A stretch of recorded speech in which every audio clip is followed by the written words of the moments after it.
साथ हमने झारखंड राज्य को अलग किया था, जिस पीड़ा के समाधान के लिए हमने झारखंड राज्य को अलग किया था, आज उनकी बातों में वही पीड़ा की झलक दिखाई दे रही है।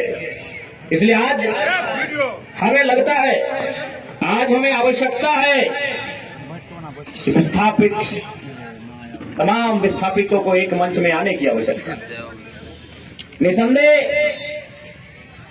आज चाहे वह बीसीसीएल के विस्थापित हों, सीसीएल के विस्थापित हों, डीबीसी के विस्थापित हों या बीएसएल के विस्थापित हों, आज कहीं ना कहीं इस बात को हमें स्वीकार करना होगा कि हम विस्थापितों में भी कई समूह, कई ग्रुपों में हम लोग विभाजित हो चुके हैं।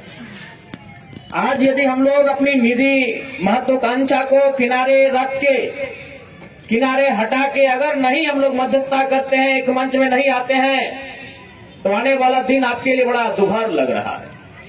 आने वाला दिन और कष्टकारी और पीड़ादायक होगा। इसका अंदाजा आप लगा सकते हैं कि एक विधायक होने के बाद आप देख सकते हैं हमारे साथ क्या व्यवहार हुआ। ठीक है, हमने चुनौती प्रस्तुत किया, चुनौती हम कल भी प्रस्तुत करेंगे, लेकिन एक विधायक होने के बाद आप देख सकते हैं कि जो प्रशासन की टीम आई थी, लगभग आधा दर्जन प्रखंड के प्रखंड विकास पदाधिकारी थे, आधा दर्जन थाना के थाना प्रभारी थे, SDM Bermo, SDPO Bermo, ADC Bokaro, उनके साथ साथ वाटर कैनन की गाड़ियां, फायर ब्रिगेड की गाड़ियां, आंसू गैस छोड़ने वाली गाड़ियां, रबर गोले दागने वाली गाड़ियां, ऐसा टीम बनाकर आई थी जैसे मानो वह रैयतों से नहीं बल्कि किसी आतंकवादियों से मुकाबला करने आए। क्या हाल होगा आपको सोच के देखिए।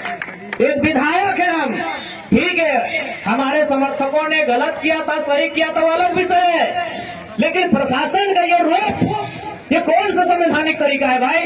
एक महज मामूली क्वार्टर का विषय था, ऐसे ऐसे क्वार्टर धनबाद बोकारो में गिनेंगे तो शायद 1 लाख के आसपास होगा, 1 लाख आसपास होगा। एक मामूली क्वार्टर के लिए जो प्रशासन ने अपना एक घृणित चेहरा दिखाया, बिल्कुल ये घृणित चेहरा था प्रशासन का, ये नफरती चेहरा था प्रशासन का, ये असंवैधानिक अमानवीय चेहरा था प्रशासन का। एक विधायक के साथ जब वो इस प्रकार का व्यवहार कर सकते हैं तो सोचिए आम ग्रामीण रैयत विस्थापितों का क्या हश्र होगा आने वाले सालों में। इसलिए आज मैं तमाम रैयतों से जिन्होंने किसी परियोजना में, किसी कल कारखाने में कि डीबीसी की परियोजना हो या सीसीएल पीसीसीएल की परियोजना हो, जिन्होंने अपनी जमीन देने का काम किया है, आज उन्हें एक मंच में आने की आवश्यकता है। मैं आपसे यह आह्वान करने आया। आज मैं एक विधायक हूं, एक 30 साल का युवा, एक सुनहरा सपना, एक सुनहरी जिंदगी हमारे सामने, लेकिन आज उस जिंदगी को ठोकर मार के हम कांटों की ताज को स्वीकार करते हैं। उस सुनहरी, उस मखमली जीवन को हम ठोकर मार के कांटों के रास्ते को चुन रहे हैं, जबकि आपको भी मालूम है हम माननीय हैं, फूलों का बिस्तर हमारा स्वागत करने के लिए तैयार है, लेकिन हम कांटों की राह चल रहे हैं। आज प्रत्येक दिन दर्जनों ठेकेदारों का फोन आता है, बैठेंगे विधायक जी, दर्जनों वीआईपी लोगों का फोन आता है, 2 मिनट बैठिए विधायक जी, और आपको भी मालूम है उनके साथ बैठेंगे तो क्या डील होगा, आपको भी मालूम है। करोड़ों में ना सही लाखों में तो डील जरूर होगा। यानी एक मखमली बिस्तर हम ठोकर मार के कांटों के साथ चल रहे हैं। किसके लिए? झारखंड के वंचित आवाम के लिए हम चल रहे हैं। आज क्या कमी होगी, एक माननीय को क्या कमी हो सकती है भाई। हमें आवास मिलेगा, गाड़ी की सुविधा मिलेगी, टीए मिलेगा, हर प्रकार की सुविधा मिलेगी, भत्ता मिलेगा, हवाई यात्रा मिलेगा, रेलवे की यात्रा मिलेगी और लाखों रुपए की सैलरी मिलेगी। और उन चीजों को दरकिनार करते हुए, उस ऐशो आराम के जीवन को ठोकर मारते हुए हम आपके बीच विधायकी के साथ साथ अपनी जान को हथेली में लेके घूम रहे हैं। बताइए तो झारखंड के इतिहास में ऐसे आज के इस दौर में एक भी विधायक का नाम बताइए। अरे विधायकी तो छोड़िए, हम अपने जान को हथेली में लेके घूम रहे हैं। जिस दिन 2 बजे रात हम बेरमो में आए, हमारी गाड़ी में हमारा भी अंगरक्षक नहीं था। वे लोग सोच चुके थे। हमने कहा कोई दिक्कत नहीं है। हमने केबल ड्राइवर को फोन किया, वो भी अपने ससुराल में थे। क्योंकि आपको भी मालूम है मेरे घर में इतना जगह नहीं है कि हम 4 लोगों को ठहरने के लिए बोल सके। बगल में हमारे एक मित्र का घर है, वहीं रात रहने के लिए हम जाते हैं, वो विधायक है। हमने तुरंत कहा कि अगर हम अपने अंगरक्षक को लेने के लिए जाएंगे तो शायद 10 से 15 मिनट का लेट होगा। उतना देर में हम कम से कम डुमरी की दूरी पार कर जाएंगे। 20 किलोमीटर हम 15 मिनट में सफर कर जाएंगे। इसलिए अंगरक्षक को सोने दीजिए, हम अकेले आएंगे। हम अपने जान को, अपने जीवन को हथेली में रख के चल रहे हैं। किस लिए? ताकि आज झारखंड की शोषित वंचित जनता को न्याय मिल सके। तो आप इतना तो कर सकते हैं। एक 30 साल का लड़का अपने आराम के जीवन को छोड़कर, ऐसो आराम को छोड़कर आज आपके लिए कांटों के रास्ते में चलने के लिए तैयार है। आप कम से कम ये जो 15, 16, 50, 60 समितियां बना के रखे हैं विस्थापन के नाम में, क्या एक नहीं कर सकते हैं? आप कीजिए। आप जिस दिन एक करेंगे इनको यहां से उखाड़ के फेंक देंगे। आप कीजिए। आज बीएसएल में भी हम जाते हैं, वहां 52 समितियां हैं। विस्थापन मोर्चा, विस्थापन क्रांतिकारी मोर्चा, विस्थापन उलगुलान मोर्चा, तो विस्थापन इनकलाब मोर्चा, 52 से 50 समितियां हैं। आप अपने आप को एक कीजिए। आज अपने निजी स्वार्थ का त्याग कीजिए। आज अपने मन के मतभेद को त्याग कीजिए। क्योंकि आज अगर नहीं समझे तो याद रखिएगा आने वाले 20 सालों में, अरे आज तो कम से कम आपके हिस्से की बात कोई कर पा रहा है, आपकी हक की बात कोई बोल पा रहा है। आने वाले दिन अगर बोलेंगे ना तो शायद आपकी जबान काट ली जाएगी, बिल्कुल काट ली जाएगी। ये कौन सा रूप था? आप ही बताइए, कौन सा रूप था प्रशासन का?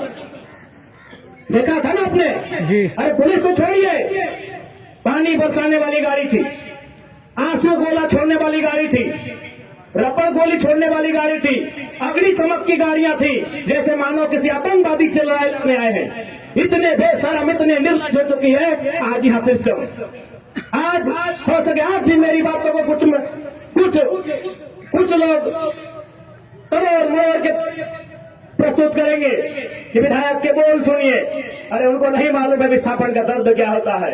अगर वे विस्थापन को अध्ययन कर लेते तो शायद ये बोली बोलने का अवसर नहीं देखते। इसलिए आज मैं आपको स्पष्ट कहना चाहूंगा, और मैंने विधायक बनने से पहले ही कहा था, मैंने सांसद के चुनाव लड़ने से पहले ही कहा था कि आज जो हाल मैं देखता हूं पूरे झारखंड का, आज जो मैं अफसरशाही का व्यवहार देखता हूं, आज जो मैं प्रबंधन की मनमानी देखता हूं, मैंने बहुत दुखी होकर कहा था कि मैं पीएचडी का स्कॉलर हूं, लेकिन मैं शायद इस बात को आप लोग मेरा गलत कहें, लेकिन मैं कह रहा हूं कि कोयलांचल में रहने वाले लोग जो विस्थापित लोग हैं वो हम दो, हमारे दो नहीं, 2 बच्चों को एक्स्ट्रा जन्म दीजिए और उनको केवल और केवल विद्रोह की भावना के साथ तैयार कीजिए कि आपको बदला लेना है। बिल्कुल इस मेरी बात से बहुत सारे लोगों को आपत्ति होगी कि माननीय कैसा बोल रहे हैं, लेकिन उनको क्या मालूम कि जिस जमीन को हमारे बाप दादा ने 1970 में दिया है, हमारे बाबूजी मर गए, लेकिन आप भी जवान बेटा और बुढ़ापे की ओर चला गया है, लेकिन इंसाफ नहीं मिल पाया है। और ये तो गनीमत है।